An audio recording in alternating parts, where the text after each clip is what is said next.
নমস্কার বন্ধুরা, তোমরা সবাই কেমন আছো? প্রচণ্ড ঠান্ডা পড়েছে। এই ঠান্ডাতে আমি তোমাদের জন্য একটা পিঠার রেসিপি নিয়ে এসেছি। আজকে আমি পাটিসাপটা তৈরি করব। তো চলো বানিয়ে নেওয়া যাক। এখানে আমি একটা বাটি নিয়ে নিয়েছি এরকম। এতে কিছুটা ময়দা নিচ্ছি।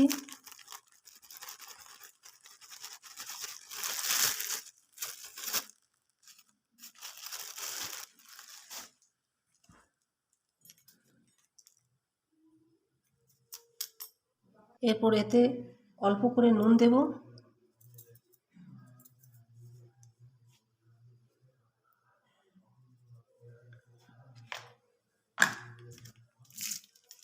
অল্প চিনি দেব।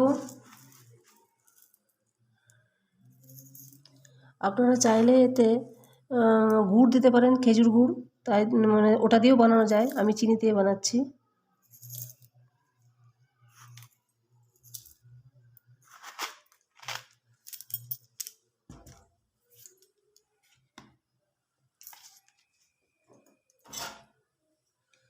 এরপর এটা জল দিয়ে ভালো করে গুলে নেব। আমি এখন জল দিয়ে গুললাম, আমার কাছে আজকে দুধ একটু দুধ নেই বলে। আপনারা এটা দুধ দিয়েও গুলতে পারেন।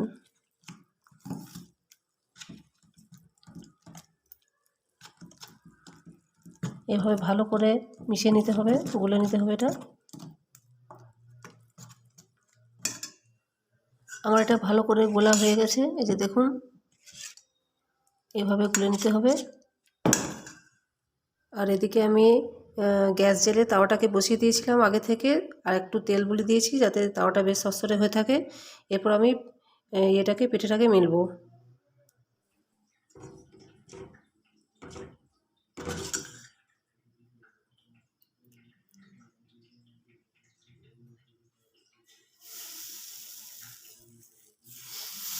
এভাবে ডাবুর পেছনে আমি মেলে দেবো এটাকে। অনেকে একটা টিনের পাত বা বেগুন কেটে বেগুনের বোঁটাটা দিয়ে করে এই কাজটা। আমি এটা ডাবুর পেছন দিয়ে করে দিচ্ছি। আপনারাও এভাবে করতে পারেন।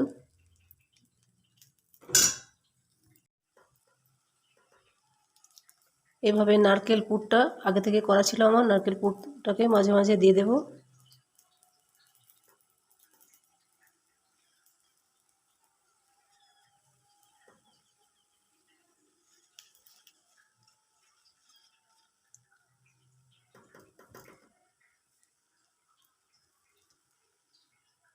এরপর এটাকে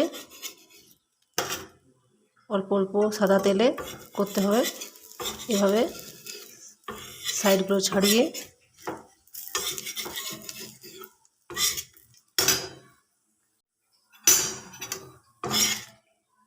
এভাবে মুড়ে দিতে হবে।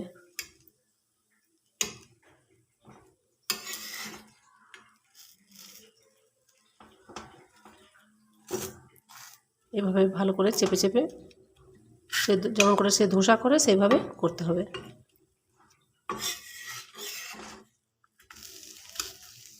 অল্প অল্প তেল ছড়ি করবেন এভাবে।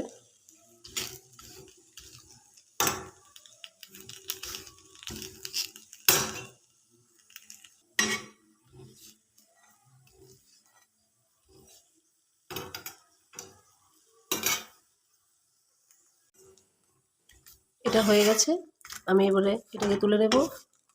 এইভাবেই অন্যগুলোও বানিয়ে নেব। দেখুন কি সুন্দর হয়ে গেছে। এই যে আমার সব পিঠেগুলো হয়ে গেছে। এইভাবে আপনারাও বানান, খান, দেখবেন কত ভালো লাগে। তো আমার ভিডিওটি দেখার জন্য ধন্যবাদ। সবাই খুব ভালো থাকবেন।